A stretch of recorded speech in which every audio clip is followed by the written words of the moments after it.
Hello friends. आज के इस वीडियो में मैं आपको बताऊंगा कि फ्यूजी की वीएफडी में हम मल्टी स्पीड वायरिंग और प्रोग्रामिंग कैसे करते हैं, ठीक है। और अगर आपने वो फ्यूजी की ट्राई में बेसिक पैरामीटर कैसे सेट करते हैं और उसका कंट्रोल टर्मिनल वायरिंग कैसे करते हैं, वो मेरा प्रैक्टिकल वीएफडी के साथ वाला वीडियो नहीं देखा तो उसको एक बार जरूर देख लीजिए, ठीक है। तो चलिए अभी देख लिया बिना ये वीडियो को स्टार्ट करते हैं।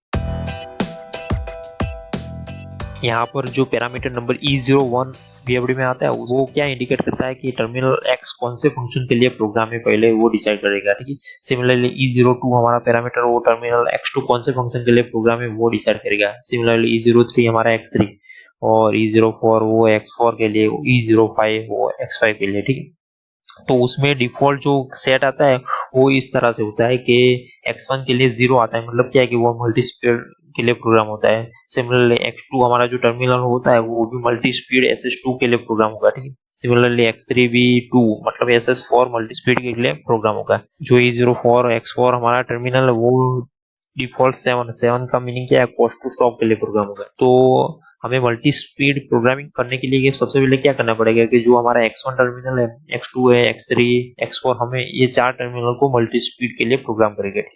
x1 हमारा, x2, x3 वो तीन तो सेट आते हैं डिफॉल्ट, ठीक है।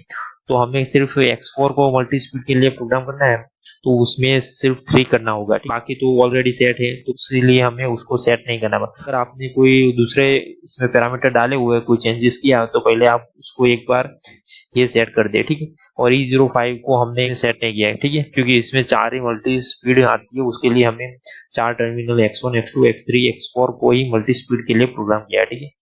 और बाद में क्या है कि उसमें हमें स्पीड भी डालनी होगी कि जब ये SS1 ये दोनों के बीच में लगी स्विच को हम ऑन करें तो कितनी स्पीड आनी चाहिए, वो कैसे डिसाइड होगा, तो वो मैं आपको अभी बताता हूँ, ठीक है।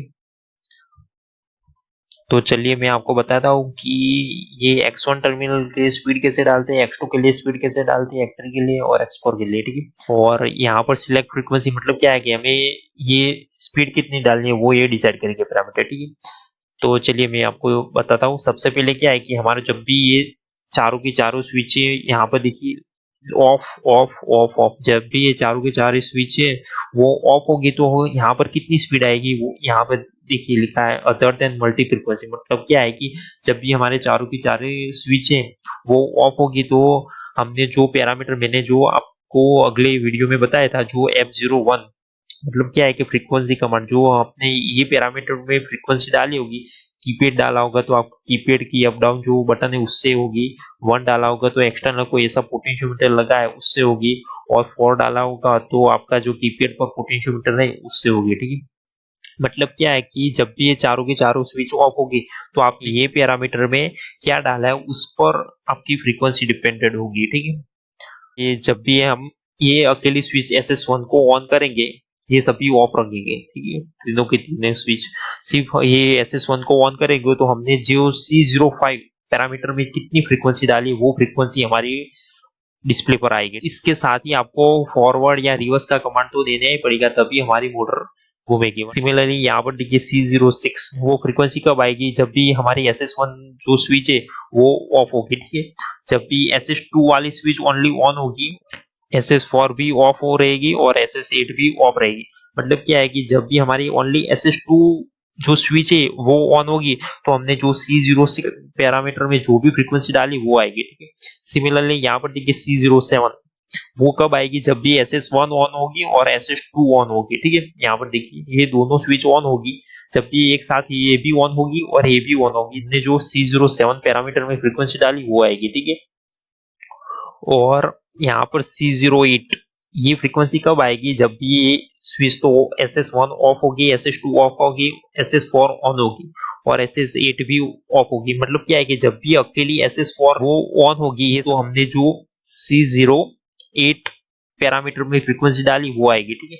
सिमिलरली यहाँ पर C09 में यहाँ पर आपको टेबल के साथ ही आगे बढ़ना है, ठीक है। टेबल में क्लियर लिखा है कि SS1 only on, SS4 on. जब भी ये दोनों एक साथ ऑन होगी तो हमने C09 में जो फ्रीक्वेंसी डाली वो आएगी, ठीक है। सिमिलरली यहाँ पर C10 इसमें SS2 और SS4 जब ये दोनों एक साथ ऑन होगी तो C10 में जो फ्रीक्वेंसी आपने डाली वो आपकी ड्राइव की डिस्प्ले पर आ जाएगी। ठीक, सिमिलरली जब भी हमारी SS1, SS2 और SS4 जब ये तीनों स्विच एक साथ ऑन होगी तो हमने जो C11 नंबर के पैरामीटर में फ्रीक्वेंसी डाली वो आएगी। ठीक है, जब भी अकेली ये SS8 ऑन होगी तो हमने C12 में कितनी फ्रीक्वेंसी डाली वो आएगी। ठीक है, यहाँ पर भी अंदाजा लगा सकते हैं। ठीक है, और जब भी हमारे चारों के चारों स्विच एक साथ हम ऑन कर देंगे तो उसमें C19 में हमने कितनी फ्रीक्वेंसी डाली वो आएगी। ठीक है, और ये सभी फ्रीक्वेंसी आप जब भी ऑन करें उसके साथ आपको आपकी ड्राइव को कमांड तो देना ही पड़ेगा। ठीक है, फॉरवर्ड या रिवर्स का जो भी आप कमांड देते वो देना पड़ेगा। ठीक है फ्रेंड्स, ये हो गई मल्टी स्टेप स्पीड प्रोग्रामिंग हमारी फ्यूजी की ड्राइव में। अभी भी आपको इसमें कोई भी डाउट है तो मुझे नीचे कमेंट में लिख सकते हो, मैं उसका आंसर जरूर दूंगा। और आपको अगर जानना है कि नई नई VFD में पैरामीटर कैसे डालते हैं और उसका कंट्रोलर में वायरिंग कैसे करते हैं तो नीचे कमेंट में लिखिए, मैं ट्राई करूंगा उस VFD पर एक वीडियो बनाने का। ठीक है, और अगर आपको ये वीडियो थोड़ा भी हेल्पफुल लगा तो इस वीडियो को लाइक और मेरे चैनल को सब्सक्राइब करना मत भूलिएगा। So thank you friends for watching this video and